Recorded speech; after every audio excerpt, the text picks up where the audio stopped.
Hello everyone, this is Andrew. Welcome to Keen on America. On July 4th, 2026, America will be 250 years old. An anniversary that will, no doubt, be greeted with a mixture of celebration, contemplation, and resignation. In Keen on America, Andrew talks not just about the American past and present, but also speculates on its future. What, Andrew asks, will be the 21st century fate of this now venerable American Republic? Hello everybody, it is Saturday, August the 23rd, 2025. It's time for our regular That Was the Week technology roundup. Usually Keith's headlines are diabolical, but this one is a really good one. It's the best one I think I've seen, Keith. I'm not sure whether you came up with it or a certain AI comes up with it, but the headline this week is "Who Owns the Front Door?" If it isn't you, it's game over. And of course, that front door relates to AI and browsers and interfaces and chats and all the stuff that you and I have been talking about for months, if not years.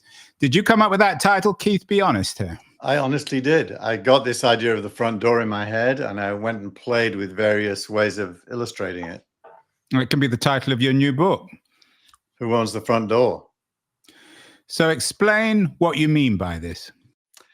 Well, we're in the middle of a transformation to what I would call an AI native internet, as opposed to a page-based internet.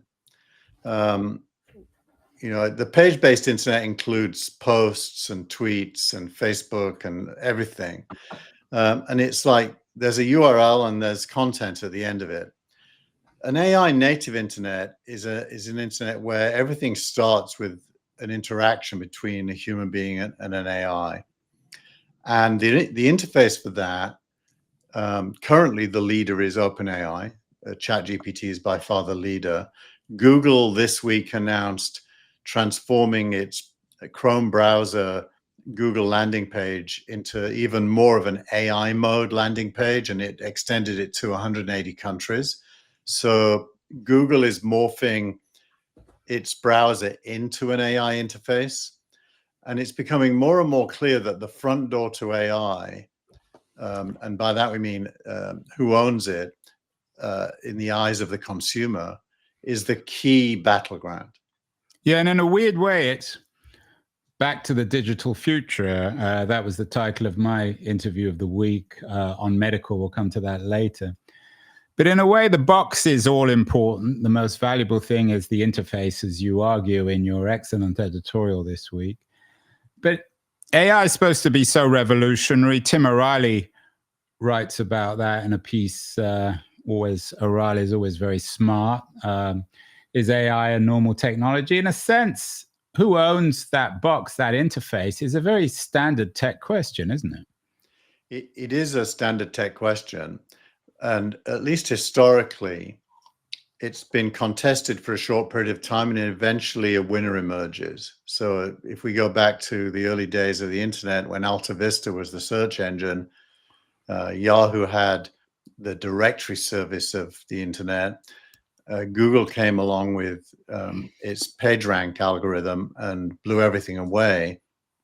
And certainly by 2002 at the latest, there was only one player in town, and Google now is a multi-trillion-dollar company because it owned the front door to search, which ultimately became the front door to the internet.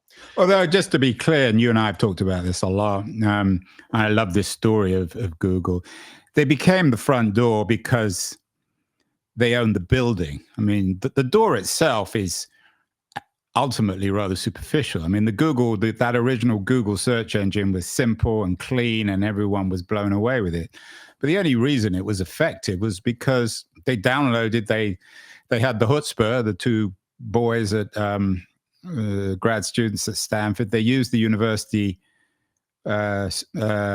the university computers to download the entire internet and then create their PageRank browsers, so their PageRank engine. So the front door wasn't. It looks like the story, but it isn't.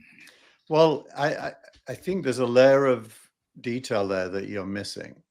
At that time, Microsoft's Internet Explorer browser had a 98% market share worldwide. I was embedded in it at Real Name, so I benefited from that 98% market share. The browser wasn't the front door, actually. Microsoft never really benefited from that. No, but what about Google? I mean, wasn't Google did. Why? Because everybody hard-coded Google as their default landing page. So basically, you had a situation where Google became the front door, even though it didn't own the browser. We have a barking dog in the background. Let me get rid of it.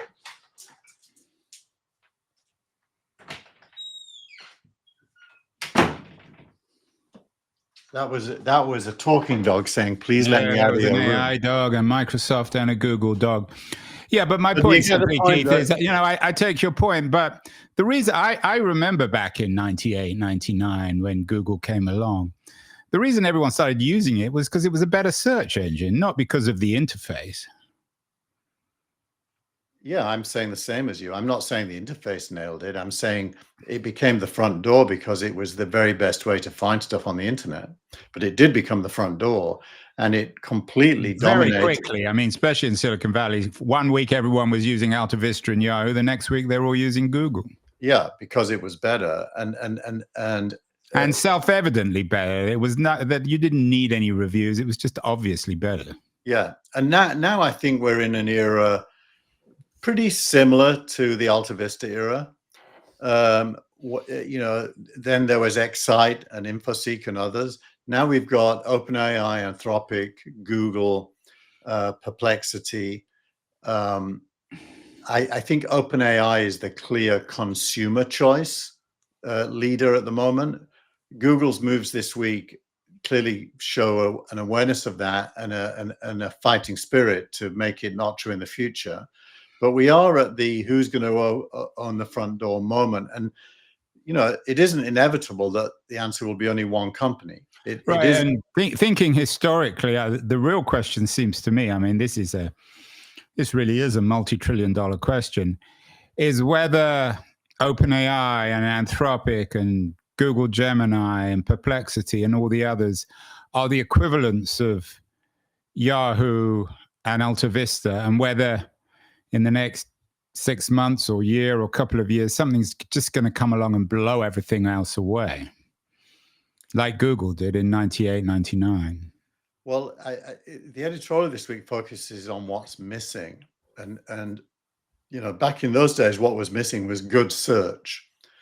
Well, what's missing today could be reduced down to good AI. And we would then define, what good AI would look like compared to what we have today. And whoever will fill in those missing pieces does have an opportunity, like you said. There's a couple of articles this week that point to the missing pieces. One of them is all about links and commerce, and the other is all about historical documents that are not digitized. But there's a lot of missing pieces in the knowledge base that AI trains on. That means it is not yet a perfect replacement for the current internet. There are times when you still have to go to a search. Right, and that's the irony, of course, of we're still waiting on the decision on the Google antitrust case about whether they'll be forced to sell Chrome. It would be an appropriate irony is just at the moment when the browser no longer has any value, Google's forced to sell it or asked to sell it, and Perplexity buy it for 50 billion or whatever they want to buy it for, and it has no value. Let's get your editorial this week, Keith, was very good. You break it down. You say chat, not the browser, is becoming the default interface. I mean, that might seem obvious to the Silicon Valley crowd, but I think it's a really important point. For me, as not necessarily the earliest of adopters, but certainly a relatively early adopter, this is becoming increasingly central to how I use the digital world. I'm more and more in AI as opposed to the browser. And sometimes when I'm in AI, I want to I want to use the browser, but I don't really want to go to the browser. So maybe you can talk a little bit about that. Yeah, I mean, my desktop's a good example. I've got browser icons on the left, and on the right, I've got icons for Claude, OpenAI, DeepSeek, Perplexity, Qwen, and Grok. And my right hand is almost always hovering over one of those, not over the browser icons to the left, whenever I have an instinctive need to figure something out. Yeah, and for me, I'm not quite as advanced as you, but increasingly the browser seems archaic. It seems yesterday's technology. Yeah, although I do think Google's recent changes to its landing page inside Chrome show that it is the innovator's dilemma has forced it to put AI in there, and agentic AI as well, as of this week. But it hasn't replaced what was there before. It sits alongside of it at the top. I would predict, and in the editorial I do predict, that Google is going to end up looking a lot more like the OpenAI interface than like the old Chrome interface eventually, which means that the engine of attention and monetization that is web search is going to be buried. It has to. Right. So let's get to that. You break it down nicely.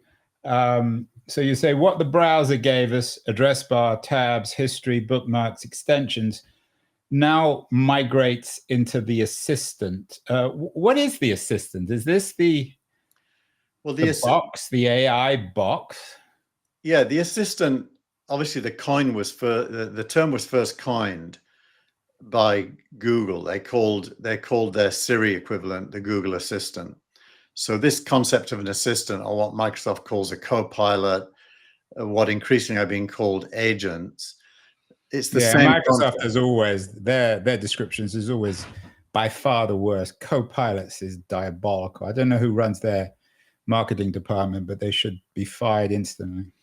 Well, I think that, again, is the innovator's dilemma. It's really hard to think outside of the constraints of your current environment when you're in one. And so Microsoft should know better. They've been through this before.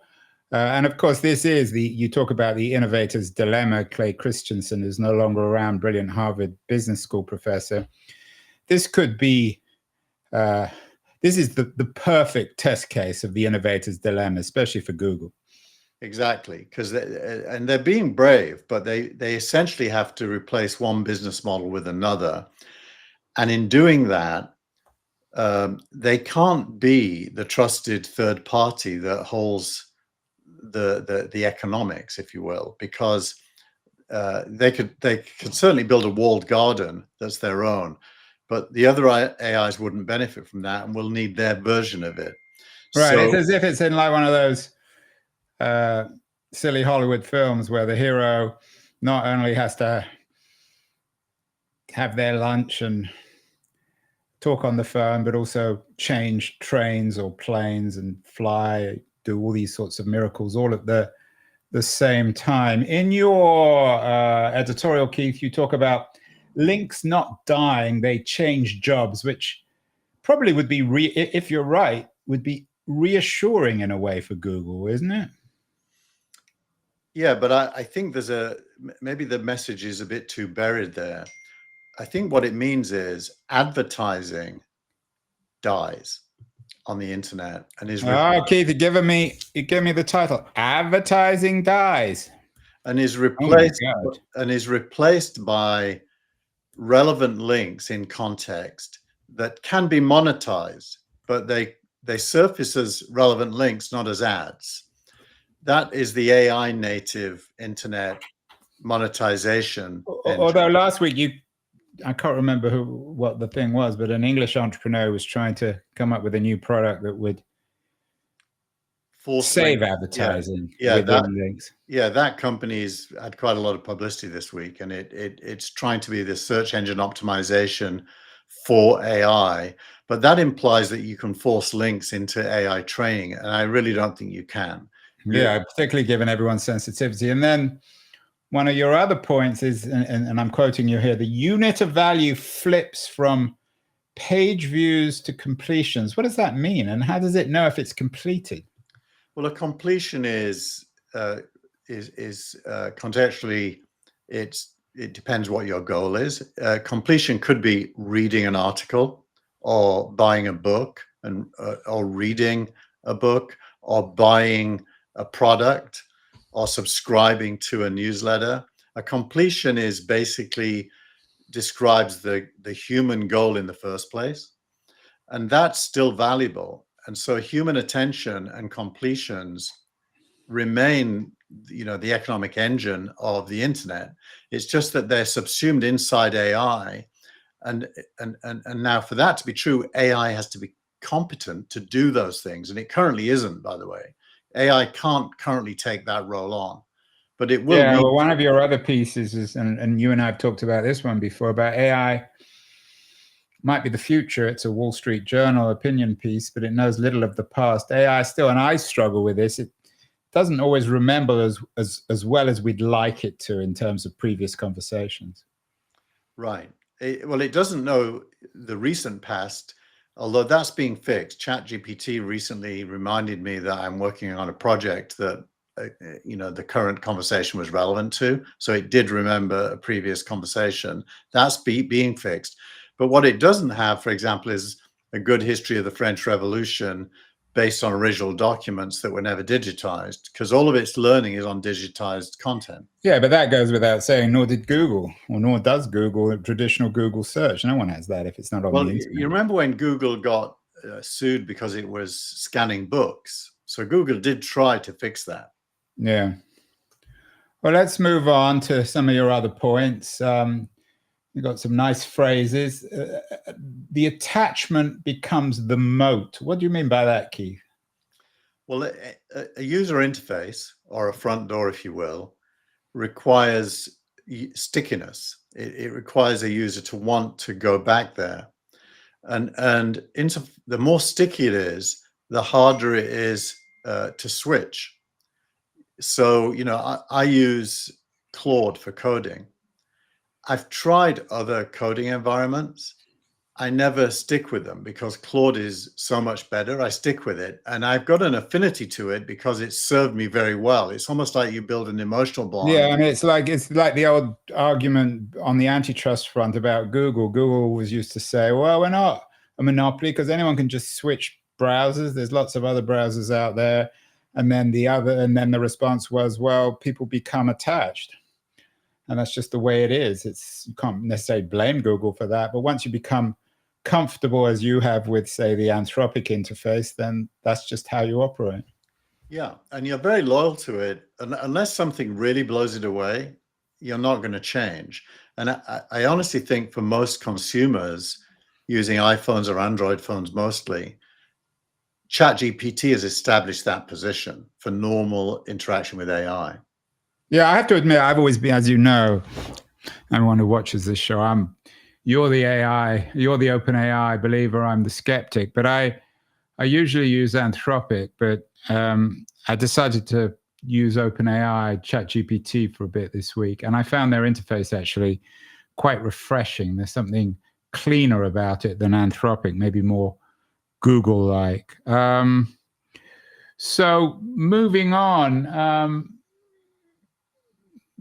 the big issue, of course, as always in this, is business models. And you argue that publishers and merchants aren't doomed, but they are unprepared. So how do they prepare themselves, Keith?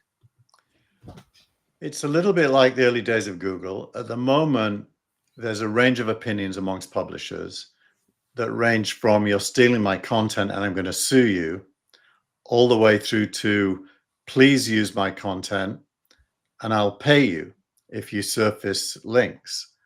And so we're at a moment of transformation where there isn't a clear single point of view. My prediction is eventually publishers will beg to be included. The AIs will probably agree to pay for training material, but not very much. But the publishers will probably agree to pay for traffic, roughly the same that they pay now. And that money will start to flow through AI companies instead of through search engines. So how will the publishers monetize? Through subscriptions? I would say that won't change. The way they monetize today will survive. So well, the way they don't monetize, I mean, the only publishers who seem to be successfully surviving, if you survive your success, are the subscription models like the New York Times or the Wall Street Journal. Advertising doesn't seem to work in it. And given your skepticism on the future of advertising, that's a less and less viable model for publishers. Well, let's make one assumption, and that is to say that a publisher sees value in traffic. It's up to them how they convert that traffic into money, and there's many ways of doing that. I agree with you that subscription is the current leader, but that is not an AI question. It's a publisher question. What therefore the publisher needs above all else is traffic to do their job on. And as we move from search to AI, there are many fears that traffic goes away. There's all these stats out there now that OpenAI crawled a publisher 13 million times and delivered 675 visitors. In the same time period, Google crawled 16 million times and delivered hundreds of thousands of visitors. And so there is this belief that AI is not a source of traffic. And that's correct, because AI doesn't have links to content, mostly. It doesn't attribute, which is the way it's often talked about. But yeah, and by definition, that would be a contradiction in terms. It's supposed to know everything. So if it starts linking out, then it undermines what it's supposed to be. Well, I don't think so, because AIs have a cutoff date of their knowledge. And so if they want to be current, they're going to have real-time information about sources. Perplexity does a very good job of that, for example, already. It's really figured that out. But won't that eventually go away, even that time delay? I don't think competitive so. AIs will have to be up to date. Well, technically it's very hard because things are published every second, and your crawler, even Google's crawler, by the way, is delayed time indexing. So you really need to have a solution which is a hybrid of a training set, which has a time limit, and then a real-time part which can supplement that. And Google figured that out. That's also going to be like Google News is real-time. And AI is going to have to figure it out as well. So let's use our show, Keith, as a model, an example. We, for one reason or another, don't monetize this, and we don't want to monetize it. But you and I are currently creating original content that AI can't create, at least at the moment. But this conversation about the future of AI might be valuable. So they somehow incorporate it into their intelligence, what you're talking about, owning the front door. Yep. How could it work where it becomes a win-win both for an AI company and for you and I? There's two ways, and they're already existing technologies, so there's no need to invent anything new here. The technologies are called RAG, Retrieval Augmented Generation, and reinforcement learning. Both reinforcement learning is a little bit like what Google did when it looked at what you click on after the results, and it started to favor the ones that got the most clicks in subsequent results. So basically, you use your learning engine to monitor real-time behaviors, and links is one of those. So let's say I'm looking. Yesterday, I was on Amazon looking for cushion covers for my office. No, but let's just concentrate on this show. So that was the week. Let's say we publish that was the week later today, which we will, and you'll publish Keen On. Right. And if you go to AI and ask where are the best conversations about the need to own the front door. No, but that's not the right question. The right question would be, will chat replace the browser? So you go to OpenAI. Yeah. So will chat replace the browser? So Keith Tier is one of the most articulate thinkers on that. And AIs know nothing except what they acquire from other human intelligence. So how would they incorporate it, and how would we work together? So almost every AI now has a little icon, which is a web search icon, which you can turn on. If you ask that question with web search turned on, it will find current content. If you give it a hint by giving it, please look at that was the week, keen on, newcomer, and cautious optimism, it will literally go in real time and look at those sites as well. Right, but the real question is, how do we, I understand how AI can incorporate your wisdom and spit it back and talk about the front door being essential for the future of the digital economy. Whoever owns the front door wins. How can they both incorporate your intelligence, which is coming from you, Keith Teare, which will benefit the AI, but also you and our Keen On or That Was the Week show? The same way Google does, by crawling or scraping relevant content, and what's missing is an infrastructural way to do that. They already can do it on a one-off basis. All of the AIs can do that. If you but you're not answering my question. I mean, maybe I'm not asking it right. You have some original intelligence. We want more traffic. We don't want to just add value to OpenAI. We want people to recognize the intelligence of Keith Teare and Andrew Keen. I might not understand the question because I think I am answering it. Our links will be surfaced to a user. So we are back to links then. Oh, links are not going away. That's what I said in the editorial. But I mean, if AI if it spits back your intelligence by downloading this conversation, who owns the future? Why would anyone want to go to this conversation? No, it won't give them the whole conversation. It will give them a link. Well, then it just becomes another search engine. No, a search engine is one place links exist, but they also exist, for example, in a bibliography in a book. A link is a universal unit of reference in all contexts. Search is only one of those contexts. I mean, a lot of it's attribution. I mean, this is the heart of the matter. It might seem a bit dry to some people, but it really is essential. Tim O'Reilly has a couple of pieces that you linked to this week. Is AI a normal technology? And we are only beginning to understand how to use AI. O'Reilly was the man who defined Web 2, or with Doherty, his colleague at O'Reilly Media. He tends to be very smart, very prescient on these things. What does he say? Well, Tim is basically aware of how early we are as humans in digesting the full implications of AI as the universal canvas on which we interact with information. And that's another way of saying that he has no idea. Well, none of us have an idea, but we all know it isn't there yet. Let's just say that. It's good enough to replace Google much of the time, but it isn't there yet. In other words, it's going to get a lot better. So what is it going to get better at? What it knows, how easy it is to surface it, and how productive it makes you in whatever goals you're carrying out, because it can recruit agents to do the tasks required for example, for a piece of research. So Tim is just shining a light on how unprepared everyone is for the full implications of this, which by the way, again, is the same as the web. I mean, I don't know if you remember meeting with Brands. When we opened Siberia Cafe in 1994, Brands used to come through the front door because Sergeant Satch's offices were just around the corner, to try to figure out what this meant for them.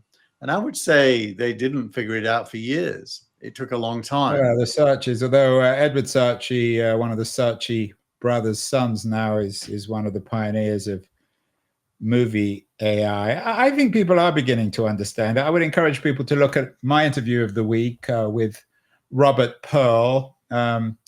He used to run Kaiser Permanente. He teaches at Stanford Medical School. He's certainly one of the smartest guys when it comes to the medical industry, which is profoundly dysfunctional, which he recognizes. He's actually rather bullish. He says that doctors will start using AI to interface with their patients, It's more likely to happen in that way than these big structural changes. What he said, which I thought was pretty interesting, is, and that's why I entitled the conversation Back to the Digital Future, why the future of AI healthcare might be a return to the gig economy. He sees the Uberification of the medical industry, and maybe it's the canary in the coal mine, is that doctors will, in a sense, cannibalize their own work, but at the same time use this technology to bring value to their patients. I thought it was a very good interview. Last week we talked about Torch, the company and I installed it, and it pulled together all of my health records and gave me the possibility of sending an output analysis. Yeah, and the interview I led with that. That's why you said it was a good interview, I'm sure. No, it was just a good interview. And it seems very clear that patient capability of both capturing data and analyzing that data to help them interface with their doctor, as he says, so you don't need to visit the doctor once a year anymore because everything is done, including, by the way, blood tests. There's a Function Health now, a company that will do 100 different blood tests from yeah, it's astonishing. I mean, I did my annual medical this week in San Francisco. You'd think, I mean, the medical industry is astonishingly dysfunctional. I mean, it's the only industry that still uses the telephone. I don't think they even know what email is, let alone AI. But this annual physical was, and the doctor's a lovely woman, but it's not her fault. The annual physical was so incredibly archaic and bad. And given what you talk about and what Pearl talks about, I mean, there's a simple fix for that. It's not very radical. Well, like in all revolutionary eras, those who do win. And so right. Another good one, Keith. Those who do now. So it basically is latent. I've called it on this show many times the unborn child. Everything required for most of these advancements now exists. Right. So it comes down to who's going to do it. And, right. And maybe I'm thinking about it wrong. We're waiting for the next Google. We're waiting for the next Larry and Sergey. But the reality of this revolution is that everyone's using AI. I mean, I don't know what the OpenAI numbers are, but they're astonishing. Yeah. It's generating billions of dollars of revenue because everyone's on it, for better or worse. Lots of critics of this. So maybe rather than waiting for the next Larry and Sergey, the future is already being made by those of us, and most of us seem to be included in that, who are actually using this thing. Correct. That's exactly right. And however, there's a jigsaw puzzle to put together in almost every field. So the health field was what your interview is about. The jigsaw pieces are already there. They have to be put together into a solution. Yeah. And that will be a massive company. That will probably be the world's biggest health company, whoever does that. Although Pearl thinks that won't happen because, in particular, in healthcare, there's too much regulation, and it's just not possible. You say the jigsaw piece is already there, and that's a nice way of putting it. But in healthcare and in other industries which are so highly regulated, maybe the financial industries too, regulation will mean that those jigsaw pieces can never be put together. I'm seeing a lot of willingness in the Trump administration to remove regulations to allow of innovation. So it wouldn't shock me that David Sachs and the tech crowd who have infiltrated the White House effectively on crypto and on AI will expand. They just hired this week a chief design officer at the White House whose job is to re-architect the entire government infrastructure of software. So I'm a bit more. You suggest they infiltrated the White House. Some people might think that people like Sachs have been infiltrated by the White House. Possibly, yeah. But it's pretty hard to deny that moving the goalposts on regulation to allow innovation is essentially a good thing. Yeah, and no one's arguing on that. Although, again, coming back to Pearl, who doesn't seem to have any explicit politics here, he was unusually open-minded on RFK's potential at the beginning of the year. He gave him a chance. And in this conversation, he gave him a very clear F. He said he got an F, that he was failing on every front. So RFK Jr.'s attempt to reform, it's easier said than done. We're agreeing too much, Keith, here. We sound like two Silicon Valley boosters, and we'll have to find something to disagree about.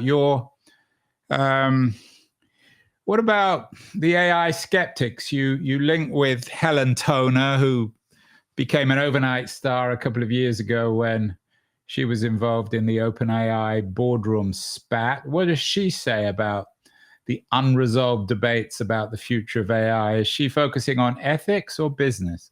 She's mainly focused on what is AI for, and she kind of resolves it down to three questions to do with AI. Is the current AI paradigm of LLMs, gonna be the solution forever? And that's an old Gary Marcus trope. In fact, I've got an interview coming up early in the week with Gary. I'm sure we'll get a lot on that. Maybe we'll talk about that next week. And I think there's a pretty much a consensus that the current paradigm is limited. The real debate is it nonetheless still awesome? Which I say yes to. And Gary, I agree on that. I mean, the real question, it seems, on LLMs is whether it's just a cul-de-sac and everyone has to go down one end and then come back out the other and start again, or whether it could conceivably lead to other options. I think it is a cul-de-sac, but that's not a problem, because it's a cul-de-sac with fantastic homes on it that you all want to live in. And that's the Palo Alto response, although not everyone can live on that cul-de-sac. Yeah. As you know, you live on a lovely cul-de-sac. How many people live there? I have the house at the end of the cul-de-sac. Yeah, how many people on that cul-de-sac in Palo Alto? Probably 30. 10? 30. 30, yeah. Very limited. Anyway, go on. So then her second question is, can AI improve AI? And I think the answer to that is yes. She debates it, but I think the answer is... So when you say AI, so you mean AI could figure out a way out of the LLM cul-de-sac? Is that what you're saying? I already play around with this. Like I might get AI, ChatGPT, to give me something, and I'll give it to Claude and said, can you improve on this? And it can. So it's when instead of a human improving AI, another AI improves AI. And if you extrapolate that to 100 AIs improving each other, you get some kind of exponential improvement. But it also, by the way, could be exponential, the opposite of improvement. Is Toner any good? I was, as you know, I was very disappointed with Hinton. He came on my show the week before this, and I just thought he could have been anyone. He wasn't certainly the godfather of AI. He wasn't saying anything in any way original. He might be a smart technologist, but he's not a smart moralist, ethicist. What about Toner? Is she saying anything different, original? Well, she's capturing the moment better than Gary Marcus, because she doesn't... Well, you don't like Marcus. No one likes Marcus. Actually, I don't think even Gary Marcus likes Marcus. I rather like him. I think he's quite amusing. No, I don't dislike him at all, but I disagree with him. What she does is she asks a lot of the same questions and gives more balanced answers with the goal of improving. She's not trying to knock, she's trying to improve. And the content overlaps a lot. A third point, by the way, is whether AIs will remain as simply tools for humans or evolve into something else. And I think the answer is something else. It's not that no one knows, but that's a science fiction question. What exactly is Toner doing? She got thrown off the board, right? She was one of the casualties of that failed coup against Altman. She's a teacher. What kind of teacher? In university. Not an AI teacher. I think she is, actually. Well, Toner may have the answer, or maybe she won't. Finally, Keith, or almost finally, penultimately, your startup of the week. Here we go. It's an AI company. What is it? Cursor for Slides. But what she is she's the part of the founding team at the Georgetown Center for Security and Emerging Technology. That sounds incredibly boring and irrelevant. So the startup of the week, Cursor is this tool you use for coding. This company has built, it's called Gamma. It's built Cursor for slides. So yesterday I tested it. There's a link actually at the bottom of the article to the test I did, which is I gave it a document on SignalRank's technology stack and asked it to make a slide deck from it. And it did a really good job of turning what was a narrative document into slides. So I think it's a good example of filling the gaps that AI has a blind spot on in terms of content. Yeah, I hope one of the things AI kills ultimately is slides. I mean, they talk about an archaic and annoying technology, but we will see. Finally, your post of the week is an interesting one. It speaks something that certainly made me more cheerful, since I'm anything but an expert on anything, is Why Generalists Will Win in the Age of AI by Harry Stebbings. Whenever we get new technologies, we're always told that generalists will win, although I'm not sure whether they ever do. Why does Stebbings think that generalists will win in the age of AI? And it isn't Stebbings, it's his guest, and I forget what the guest's name. A generalist, so general that we don't even know his name. Anton Osika. Right. So what Anton is saying is, and he's from a company called Lovable. Yeah, and Lovable is like Cursor, but simpler to use. And so it should have been your startup of the week, Keith. And it's growing very fast. So Lovable, why don't you make Lovable your startup of the week? It's a better headline. Could be, but I made it post of the week, so I got it in there. But what he's saying is that AI is really good at specialisms. Take this week's conversation about links and AI. I'm definitely a generalist. I can imagine the near future of how AI gets better, and I can imagine what needs to be built to make it better. But I would need specialists to actually build it. But those specialists probably wouldn't come up with the idea. And so the generalist is the architect or the air traffic controller for ideas. Oh, that's another title, air traffic controller, although they don't have a very good public reputation. I don't know if you and I want to be thought of as air traffic controllers, do we? Well, everyone wants more of them. The only negative is that there aren't enough of them. So, and of course, if we screw up, then it's a disaster. Then we have planes crashing all over the place. Correct. I always wonder whether the term generalist is always, it's a pejorative, well, I wouldn't say it's a pejorative term, but it's a highly subjective term used by people who don't know very much to somehow try to vindicate themselves. Well, weirdly, thinking abstractly is a rare skill.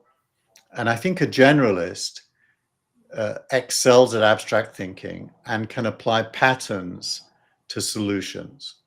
Is O'Reilly an abstract thinker? Is he a generalist?